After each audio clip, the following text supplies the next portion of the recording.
Hello and welcome to my channel Zero to Siva. I hope in my channel you have gone through my developer course playlist. If not, please go to my channel Zero to Siva and see my playlist. There is a developer course playlist.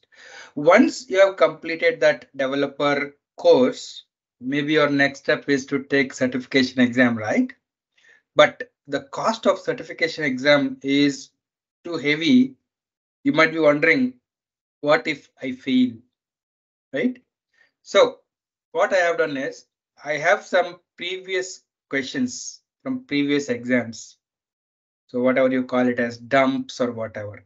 Some of my students, my earlier students, have gathered some questions which appeared in previous exams and asked me for answers.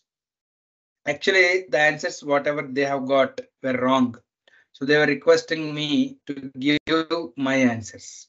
So what I'm going to do is I'm going to go through each and every question, give my reasoning and the answers. So that whenever you are giving exam, if you get same questions, you will be able to answer them easily. And I can say that 80% of the questions might be repeated, at least from these questions. There's a high probability that you might succeed in clearing this exam.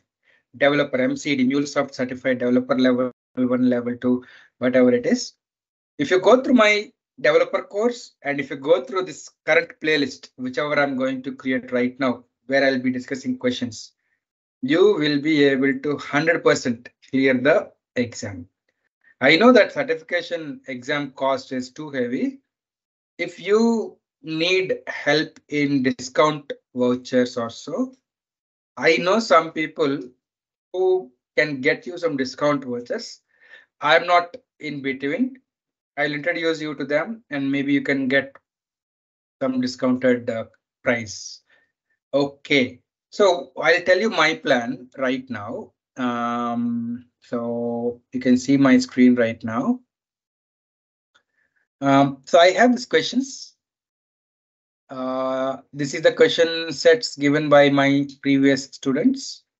This contains almost 100 questions, but they have given the answers also somebody, but the answers are wrong. I'm going to give correct answers with explanations. And also, I came through a website, itexams.com, where they have given some certification questions which appeared in previous exams. There are almost 153 questions here also, but some of my students have gone through this and they said that answers, whatever are given, are wrong. Some of the answers are wrong. So I also verified the answers are wrong. Some of the answers are wrong. So I'm going to go through these entire questions and I'll give you correct answers. So almost 153 plus 100, almost 250 plus questions are there. I'll go through each and every question with reasoning. I'm going to provide you answers. Maybe in future, if I find any new questions also, I'll keep on adding new videos. So what I'm going to do is I'm going to create videos for 30 minutes each. I don't know how many videos will come. Just follow through all these questions whenever you want to attempt the certification and you'll be able to easily clear. That's all. So let us start from next video. I'll start discussing the questions in my next video. Okay.